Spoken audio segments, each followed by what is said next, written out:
Mesdames, Mesdemoiselles et Messieurs, bonsoir et bienvenue dans cette édition spéciale. Nous avons, avec Mounia Belharbi de Médien, le plaisir d'accueillir, à l'issue de sa visite d'État au Maroc, le président de la République française, M. Emmanuel Macron. Une visite dense, une visite riche en symboles et qui ouvre de nouveaux horizons pour les deux pays. Monsieur le Président, bonjour et merci d'avoir accepté notre invitation. Merci à vous et bonjour. Nous arrivons donc au terme de cette visite. Il était attendu qu'elle ouvre un nouveau chapitre dans l'histoire de la relation entre le Maroc et la France. Et hier, lors de votre discours au Parlement, vous avez utilisé à maintes reprises les formules de communauté de destin, d'avenir commun et surtout de livre commun à écrire dans l'histoire de ces relations. Oui, merci beaucoup d'être là et de me permettre ce moment. J'ai parlé de communauté de destin parce que j'ai parlé de passé et d'avenir. Et je crois que c'était important de rappeler l'histoire si singulière qu'est la nôtre, avec justement toutes ces pages. Et quand avec Sa Majesté le Roi, nous avons signé le partenariat renforcé ensemble dans son bureau, et je lui ai dit, nous écrivons une nouvelle page. Et il m'a repris, avec beaucoup de gravité, de sens du moment. Il m'a dit, non, je crois que nous écrivons un nouveau livre. Et cette formule lui revient. Et donc je l'ai reprise le lendemain devant le Parlement en disant oui, on écrit un nouveau livre. Et je l'espère pour les 25 années à venir et au-delà. Et ce nouveau livre, c'est celui d'une confiance éprouvée par ce que nous avons vécu ensemble. Je dirais d'un temps, d'une relation entre des amis profonds qui savent exactement d'où ils viennent et où ils veulent aller, avec beaucoup de respect, de compréhension. Sur le volet économique, Monsieur le Président, de nombreux accords ont été signés dans les secteurs identifiés comme stratégiques par Paris et Rabat, auxquels vous souhaitez apporter une attention particulière, un effort plus important. Comment est-ce que cela va se traduire ? C'est vrai qu'il y a beaucoup de contrats, d'accords qui ont été signés, d'ailleurs gouvernementaux comme privés. Avec Sa Majesté le Roi, nous avons assisté à 22 signatures d'accords. Il y avait une délégation exceptionnelle d'entreprises. J'ai été conclure le forum hier. Il y a à nouveau beaucoup d'accords qui ont été signés. Et pour moi, ils sont d'abord le témoignage d'une confiance. La France est le premier partenaire et investisseur au Maroc. Et nous avons aussi, c'est le premier pays de l'Agence française de développement. Donc il y a ce lien, cette force historique. Mais il y a une confiance renouvelée qui s'est manifestée et qui, je crois, nous oblige. Quand, sur les projets de dessalement des eaux qui sont si importants avant les échéances de 2030, on fait confiance à une entreprise française comme Veolia, ça oblige du résultat.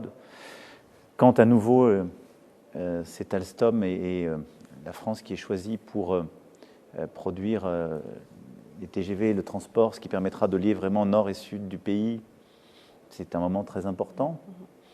Et donc, pour moi, c'est aussi une exigence vis-à-vis de nos entreprises. Cette confiance, on doit être au rendez-vous en termes de temps, de qualité. Ensuite, on a conçu, et nos entrepreneurs ont inventé cette formule, on fait et on conçoit avec le Maroc. Et donc il y a aussi une relation, je crois, qui est beaucoup plus mature économiquement, qui est de dire, c'est pas simplement une relation d'un client. Non, on va concevoir ensemble les solutions, on les fait ensemble. Et d'ailleurs, la France justement, c'est une nouvelle approche. Embauche beaucoup aussi au Maroc. Nos entreprises embauchent beaucoup ici. Et puis, je crois aussi qu'il y a beaucoup de choses qui rééquilibrent la relation dans l'esprit de gens qui peut-être avaient une vision datée. C'est qu'on a un besoin réciproque et on a une possibilité de réussir ensemble nos défis. Je veux juste prendre un seul exemple pour ne pas être trop long, c'est l'énergie. La France a un modèle nucléaire. On a une énergie qui est donc très pilotable, peu carbonée, même très décarbonée. On a moins de renouvelables, on est en train de le développer. Le Maroc est un des grands producteurs et sera encore plus un producteur mondial de renouvelables. Feu Sa Majesté le Roi Hassan II avait lancé vraiment déjà une grande stratégie sur les barrages hydroélectriques. Sa Majesté le Roi Mohamed VI a une politique très volontariste en matière d'éolien et de solaire. Eh bien ça, c'est aussi ce qui peut nous faire gagner réciproquement, c'est-à-dire faire du Maroc un grand partenaire de la décarbonation de notre économie et permettre de créer de la richesse et de la valeur ici et d'en créer aussi en France et en Europe. Et je crois que ce qu'on a signé en matière d'hydrogène vert ou d'électricité participe aussi de cette stratégie. puis enfin, moi je regarde le monde tel qu'il est. On a vu avec le Covid, avec la guerre, il y a une fragmentation du monde. Quand les choses vont mal, tout se ferme. Et je crois que la confiance qui est la nôtre, la force aussi de ce nouveau livre, de ce partenariat renforcé, c'est la meilleure intégration de nos chaînes de valeur. C'est-à-dire on produit ensemble. Et ce qui fait qu'en quelque sorte, on bâtit une indépendance de part et d'autre de la Méditerranée par rapport aux autres grands blocs. Pas parce qu'on est contre, mais parce qu'on sait que quand les temps sont durs, peut-être ils peuvent se refermer. Mais nous, on sait qu'on est liés, indéfectiblement. Et on est liés d'égal à égal, c'est un terme qui est dans la partenariat. Et ce que je disais, pourquoi ? Parce que produire de manière, vous savez, ce conçu et produit avec le Maroc, ça veut dire quoi ? Ça veut dire que c'est bon pour les entreprises des deux rives de la Méditerranée. Ce que je dis sur l'énergie, c'est bon des deux côtés. Et donc oui, c'est un partenariat d'égal à égal parce qu'il permet de faire réussir le Maroc et permet de faire réussir la France.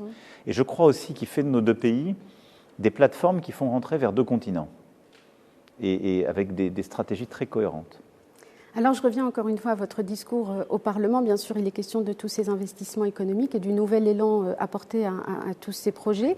Mais il a été aussi beaucoup question d'histoire, il a été aussi question, je le disais tout à l'heure, de communauté, de destin. Et vous avez aussi beaucoup parlé de l'élément humain. Alors l'élément humain, c'est évidemment la culture, c'est aussi la langue, c'est aussi l'éducation. Et lors de votre visite, une attention particulière a été accordée notamment aux étudiants. Vous en avez rencontré. Et pour vous, cette jeunesse, elle est le secret pour relever les défis qui nous attendent. Comment revivifier tous ces liens à travers cet élément humain ? D'abord, on est déjà liés et on ne part pas de rien, on ne va pas inventer tout. C'est ce qui est une chance et une force. Vous avez ici un réseau scolaire français qui est le plus grand au monde, avec celui que nous avons au Liban. Il y a plus de 50 000 élèves qui sont formés, près de 80% sont marocains. Vous avez ensuite une coopération entre nos systèmes éducatifs. On l'a encore renforcé en signant des feuilles de route communes, les ministres ensemble avant-hier devant Sa Majesté le Roi et moi-même.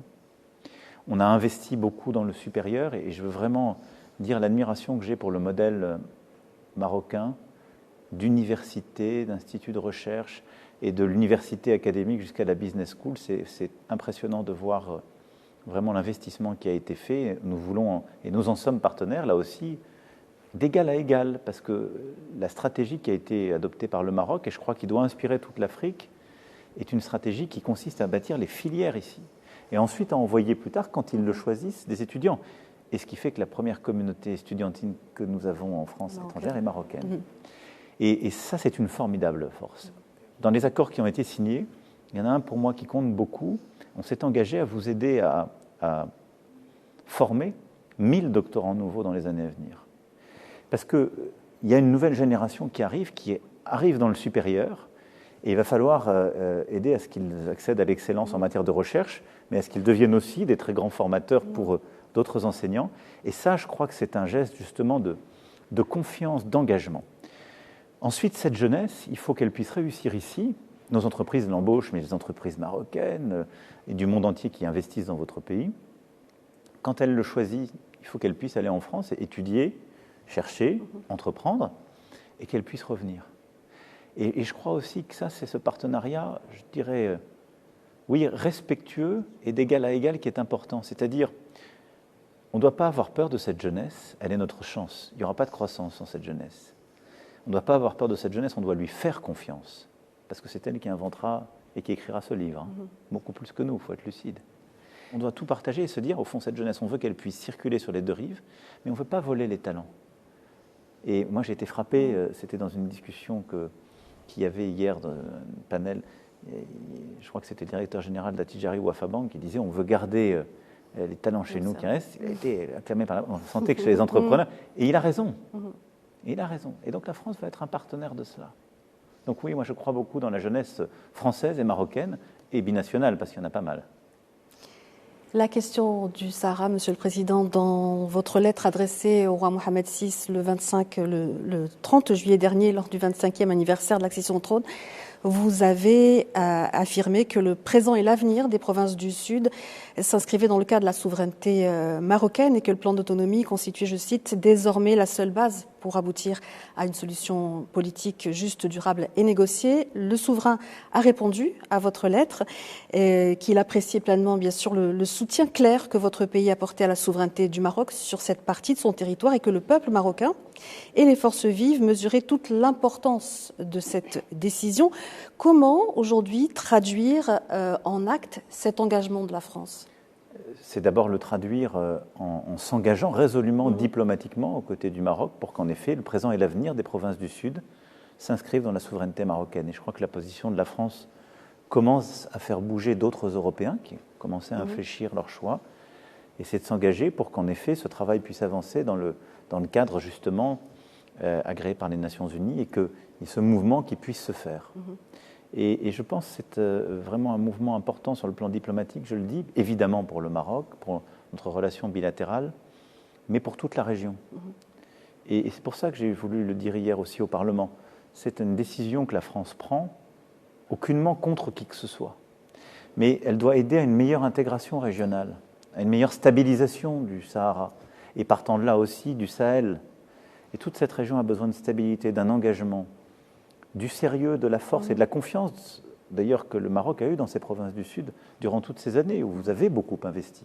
Et le choix de Sa Majesté le roi Mohamed VI a été d'investir dans les ports, les infrastructures, les projets, et de stabiliser en termes de sécurité cette région.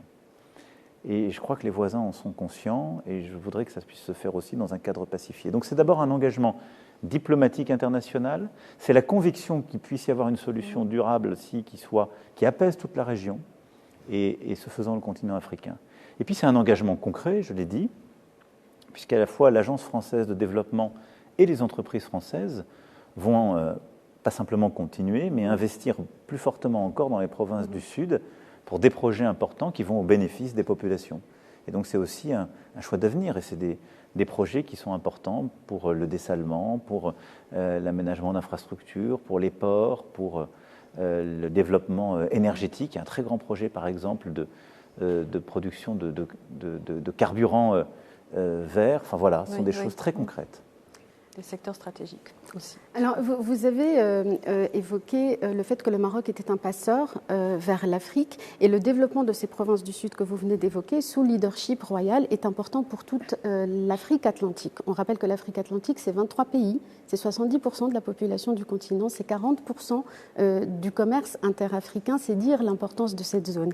Et le souverain marocain a lancé l'initiative royale atlantique qui vise, en désenclavant le Sahel, et je cite son discours du 6 novembre 2023, à l'occasion de l'anniversaire de la Marche verte, qui vise à consolider la sécurité, la stabilité et la prospérité partagée dans la région. Et vous avez déclaré que vous saviez pouvoir vous inspirer de l'action du Maroc au Sahara et au Sahel. En quoi cette action et cette initiative royale sont inspirantes ? Alors cette initiative, en effet, fait partie des éléments qui permettent de désenclaver, de mieux intégrer. Je pense que l'Afrique, vous rappeliez des chiffres sur la partie atlantique, mais l'avenir du continent africain, c'est évidemment une priorité pour les Africains, mais pour les Français, pour tous les Européens. Parce que ça va être, dans les années qui viennent, les décennies qui viennent, 50% de la croissance de la population mondiale. Et donc, c'est un continent qui aura une jeunesse extraordinaire. La clé, c'est de lui donner des opportunités. Et donc, si je puis dire, sur la base du modèle que vous portez, de pouvoir tirer les systèmes éducatifs, de pouvoir ensuite avoir des modèles durables et donc créer du développement économique, stabiliser les agricultures, ce qu'on a discuté ce matin, et derrière aussi avoir un modèle écologique et numérique qui permette justement d'épouser cette modernité. Pour ce faire, le continent africain, il a besoin de désenclavement, partout.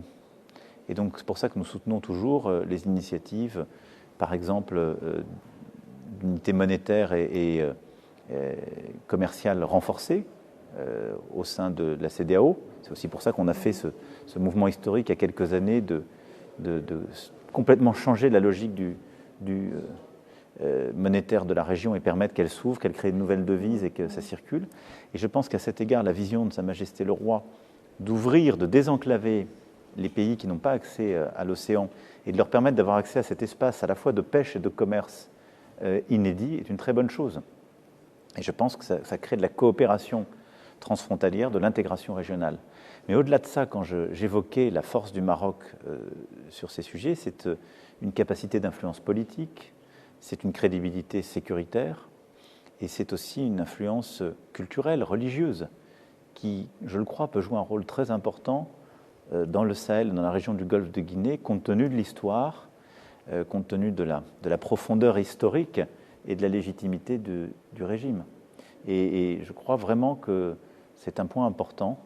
Et je le dis aussi parce que dans la manière que je veux que nous ayons d'appréhender le continent africain, c'est aussi un partenariat d'égal à égal, et le faire avec des pays en qui nous avons confiance et qui ont confiance en nous, c'est une manière de complètement repenser la relation à tout le continent africain. Et c'est ça ce que je veux faire. Alors, autre dossier qui nous lie, la gestion des flux migratoires. Vous avez donné beaucoup d'espoir en parlant de la construction d'un agenda global dans ce domaine. Est-ce que vous pouvez nous en dire plus ? Oui, c'est simple. Vous savez, sur ces sujets qui sont si complexes et si intimes, parce que je sais ce qu'ils représentent pour beaucoup de familles, en particulier des familles qui vivent d'un côté l'autre de la Méditerranée, qui ont leurs enfants qui étudient, une partie de la famille en France, l'autre au Maroc. C'est des sujets qui sont sensibles, intimissimes, familiaux. Et si on a des idées qui sont trop rapides et frustres, en fait, on blesse tout le monde et on n'est pas efficace. Nous avons confiance dans le Royaume du Maroc, son fonctionnement, et je crois qu'il y a une confiance réciproque. Et donc, qu'est-ce qu'on veut faire ? On veut que la relation entre nos deux pays et plus largement la Méditerranée que nous avons en partage soit un espace maîtrisé. C'est-à-dire un espace où on lutte contre les trafics, mais un espace où on permet aux femmes et aux hommes qui font notre avenir et notre croissance de circuler. Et c'est ça. Et donc, ce que nous allons faire ensemble, renforcer, parce qu'il y a déjà eu plusieurs initiatives, et là où nous avons besoin d'un partenariat encore plus fort, et c'est au cœur de ce partenariat renouvelé, c'est la lutte contre l'immigration clandestine et les passeurs qui exploitent la misère. C'est la lutte contre les narcotrafiquants qui, si je puis dire, la diffusent. C'est la lutte contre la criminalité organisée et les réseaux qui utilisent justement la complexité, les frontières pour, là aussi, il faut bien le dire, en tout cas, faire le pire. Là-dessus, coopération renforcée, sécurité, lutte contre tous ces réseaux. Mais à côté de ça, on a des artistes, des entrepreneurs, des étudiants, des familles qui ont leur vie en partage. Et donc, on doit permettre une fluidité plus grande. C'est toutes les innovations qu'on a commencé à faire et qu'on va poursuivre, qui permettent plus de souplesse dans les visas, et qui permettent d'avoir une approche pour les femmes et les hommes qui font la richesse des deux rives. Une plus grande fluidité, une confiance. Et c'est ça la confiance de ce partenariat renouvelé. C'est qu'on travaille ensemble sur les mêmes objectifs et qu'on déploie ensemble les mêmes atouts. Et quand on parle de migration au sens générique, ce mot emporte des réalités qui n'ont rien à voir. Il y a d'un côté juste la circulation libre de femmes et d'hommes qui aiment ces deux pays, qui veulent qu'ils se développent et qui ont leur famille entre ces deux pays. Ça, on veut l'encourager parce que c'est gagnant-gagnant. Et de l'autre côté, il y a les gens qui utilisent les différences pour diffuser le crime. Ceux-là, on veut les combattre et c'est aussi gagnant-gagnant parce que ça affaiblit et le Maroc et la France.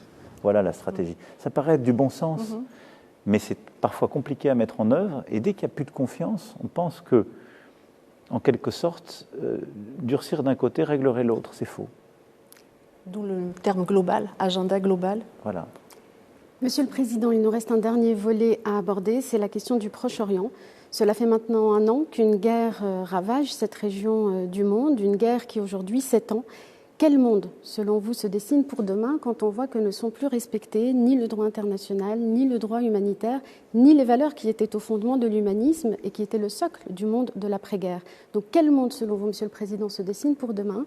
Quelle place encore pour la diplomatie? Et dans ce sens, êtes-vous le promoteur, comme le souverain marocain, de la solution à 2 États qui passe par la création d'un État palestinien? Et du coup, comment remettre sur la scène internationale à l'ordre du jour le processus de paix? Oui, je crois que nous sommes affinitaires, comme on dit. On a la même vision des choses. En quelque sorte, on voit, si je puis dire, les malheurs s'ajouter aux malheurs. Mais quand on regarde ce que vous avez décidé de faire au Maroc, on a une source d'espoir qui est inspirante. Et c'est pour ça que je m'exprimais aussi en ces termes au Parlement. Permettez-moi juste ce détour. Vous êtes dans un pays qui a son histoire, sa culture, sa religion, mais qui a dans son socle de valeurs, y compris constitutionnelles, mis au cœur la tolérance, qui a assumé, pour un pays de culture arabo-musulmane, avec une telle importance de religieux et cette place toute particulière, évidemment, qu'a Sa Majesté le Roi, vous avez assumé de lutter contre l'antisémitisme. Et quelque part, c'est la plus belle démonstration qu'un modèle de tolérance est le meilleur antidote à la bêtise et à la haine. Depuis un peu plus d'1 an au Proche-Orient, il se passe exactement l'inverse. La cause de tout cela, c'est l'attaque terroriste du Hamas contre Israël et sa population. Nous l'avons condamné avec la plus grande force. La France y a perdu plusieurs dizaines de ses enfants. Et c'est inacceptable, inqualifiable, injustifiable. C'est ensuite les otages. Ils sont toujours là et nous voulons qu'ils soient libérés tous. Et nous avons reconnu le droit d'Israël à se défendre, ce qui est bien légitime, et lutter contre ce groupe terroriste. Mais nous avons aussi demandé à cette démocratie amie qu'est Israël de le faire en respectant les règles du droit international, le droit humanitaire. Et c'est pour ça que depuis maintenant 1 an, la France demande un cessez-le-feu. Un cessez-le-feu pour libérer les otages, un cessez-le-feu pour acheminer l'aide humanitaire, un cessez-le-feu pour que la différence soit faite entre les terroristes et la population civile. Et sans relâche, nous le portons. Et c'est le même cessez-le-feu que nous demandons maintenant pour le sud Liban, parce que justement, je ne veux pas me résoudre à, en quelque sorte, une approche qui consisterait à dire que quand des groupes terroristes opèrent depuis un pays, on peut confondre avec toute la population civile. Mais la clé, vous l'avez dit, c'est véritablement la communauté de vues que nous avons avec Sa Majesté le Roi Mohammed VI, c'est la solution politique. C'est-à-dire celle qui permet la reconnaissance, celle qui permet de dire il y a une juste aspiration du peuple israélien à être reconnu par ses voisins, à vivre en paix, en sécurité. Nous voulons que ce soit le cas. Il y a une juste aspiration du peuple palestinien à pouvoir avoir un État et vivre en sécurité, être reconnu dans cette région. Nous voulons que ce soit le cas. Il y a une juste aspiration du peuple libanais à vivre en paix, en sécurité, sa souveraineté étant respectée dans la région. Nous voulons que ce soit le cas. Et je pense que nous n'avons pas à choisir entre. Je crois même que ce cheminement politique est le seul qui rend chacun possible. Et c'est ce à quoi nous devons nous employer, et nous continuerons de nous employer. C'est parfois difficile, mais je pense surtout chaque jour, évidemment, aux victimes du 7 octobre, à leurs familles, aux familles d'otages, aux victimes à Gaza, aux victimes au sud Liban, et c'est pour eux aussi que nous devons essayer ensemble de bâtir cette paix. On arrive au terme de cet entretien. Monsieur le Président, merci beaucoup d'y avoir consacré du temps avec nous. Une petite question loin de la politique pour terminer. Vous avez passé 3 jours au Maroc. C'était dense, c'était émouvant. Il y a eu des moments très forts. Qu'est-ce que vous emportez du Maroc avec vous? Quels sont les moments qui vous ont peut-être le plus touché? C'est dur de dire ça parce que ça impose de choisir. Oui. Non, vous l'avez dit, c'était un agenda intense, très fort, avec beaucoup de gens croisés, de séquences différentes. Hier, le dîner avec Sa Majesté le Roi, les moments que nous avons passés ensemble avec aussi sa famille, et moments avec les parlementaires, avec les étudiants. Mais je dirais sans doute, est-ce l'accueil et les premiers instants, parce que je crois d'abord d'être accueilli sur le sol marocain par Sa Majesté le Roi avec sa famille était un geste qui m'a beaucoup touché, qui nous a beaucoup touché avec mon épouse et les membres de ma délégation. Et la forme d'évidence qu'il y avait dans ce moment. Et je dois dire, après, tout le long de la route, de voir la population qui était là. On vous a vu très heureux et très détendu. Oui, mais c'était très touchant. On a construit beaucoup de choses pour en arriver là. Et en disant ça, je me dis, il y a une forme de spontanéité, d'élan qui dit l'évidence de notre relation. Mais après, il y a tout ce qu'on va continuer à faire pour l'entretenir. Et donc, je pense voilà, aussi déjà à la suite. Mais ces moments étaient pour moi très, très touchants, parce qu'ils étaient de cœur à cœur et de visage à visage, si je puis dire. Voilà. Et donc, ça ne ça ne s'écrit pas. Merci infiniment, Monsieur le Président, encore une fois, d'avoir été avec nous et d'être revenu avec nous sur cette visite. Merci encore. Merci de votre temps et je veux remercier vraiment, évidemment, Sa Majesté le roi Mohamed VI, mais l'ensemble des Marocaines et des Marocains.